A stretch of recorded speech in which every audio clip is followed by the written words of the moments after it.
Music is incredibly important to games, even from the oldest video games up to the new, more artistic ones that you see now.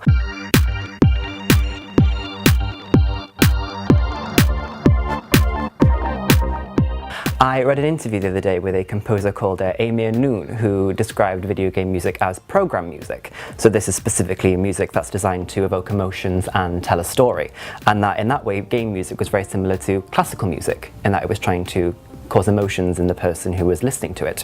But at the same time, you've got music in games as a very ludological aspect. There is a game by a company called Hello AB called She Wants Me Dead, where the whole game revolves around this song called She Wants Me Dead. It's a platformer where every obstacle you meet moves to the rhythm of that song. So you have to pay attention to the music, or else you're not likely to succeed. Then to link back to the program music elements, games, particularly the FromSoft games, things like Bloodborne and Dark Souls, have almost no music, except say for when you are experiencing a boss battle. So they're always grand orchestral pieces of music designed to reflect the struggle that you're engaging in. One example being the final boss in Bloodborne, where you would think the final boss in the game says it would be a grand building song, whereas in fact it's very sad and morose because it's reflecting that the world's coming to an end, that no matter what you do, you're not going to succeed. So first time I heard that, it shook me up a little bit. So it's really well done in the way that it can tell a story, or at the same time it can be very important to actually progressing through the game. They have a massive influence, I would say, again, because the audience reaching them is so huge, and the kinds of stories that they can tell. They can have commentary on anything at all, because the whole purpose behind a game is that there's no risk to the person playing it. But at the same time, it demands a great deal more interaction than, say, a book or a film. You're not a passive participant in it. So when you have these situations that you can force a person into, and then make them have a choice in what they do with it, it can have a great deal of impact and influence over a person coming away, and not just the usual saving the world from danger or going in all guns blazing, but then different kinds of narratives, such as dealing with mental health, place of gender, illness, anything like that at all, sexuality. It can really impact the way you start thinking about these issues.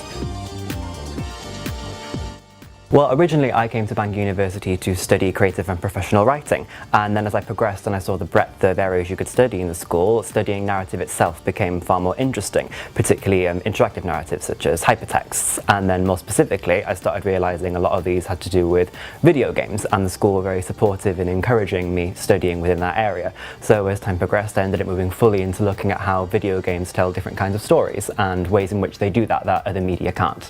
It's very cross-disciplinary using games, because again they deal with these different types of topics. So when I was playing a game as a fan of certain games, I found I would pick up on things such as a certain element of gameplay or a certain narrative dealing with things like social media usage or depression or immigration, refugee status, and I'd make that connection, and then I'd think, that's something that could be discussed in a more academic sphere. So then taking that original narrative, that creative piece of art, and moving it into an academic sphere is a really good way to, first of all, see how these new forms of media are commenting on society in general, and, you know, making more academic studies into how this new media is interacting with us all. Bangor University is very freeing when it comes to giving me my own leeway with finding my own case studies. So for example, I was given complete free rein to decide which games I wanted to study and how I wanted to study them, which is great on one level but difficult on another, because there are so many different ones out there to choose. So narrowing it down was quite tough. I think I ended up going from 30 games at the beginning of my PhD down to 3 over the course of about 3 years.